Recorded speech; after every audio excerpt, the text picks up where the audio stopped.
নেতানিয়াহুকে ক্ষমা করতে ট্রাম্পের অনুরোধ প্রত্যাখ্যান করেছে ইসরায়েল। ইসরায়েলের প্রধানমন্ত্রী বেঞ্জামিন নেতানিয়াহুর বিরুদ্ধে দুর্নীতির মামলায় তাকে ক্ষমা করতে যুক্তরাষ্ট্রের সাবেক প্রেসিডেন্ট ডোনাল্ড ট্রাম্পের অনুরোধ কার্যত নাকচ করে দিয়েছেন ইসরায়েলের প্রেসিডেন্ট আইজাক হারজগ।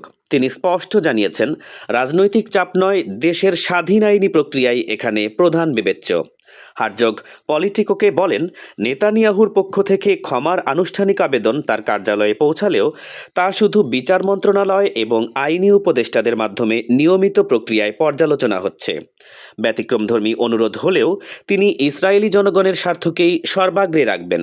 ট্রাম্পের চাপ প্রসঙ্গে হারজগ বলেছেন, যুক্তরাষ্ট্রের সঙ্গে বন্ধুত্ব বজায় থাকলেও ইসরায়েল একটি সার্বভৌম দেশ এবং তাদের প্রতিষ্ঠানগুলো স্বাধীনভাবে কাজ করে।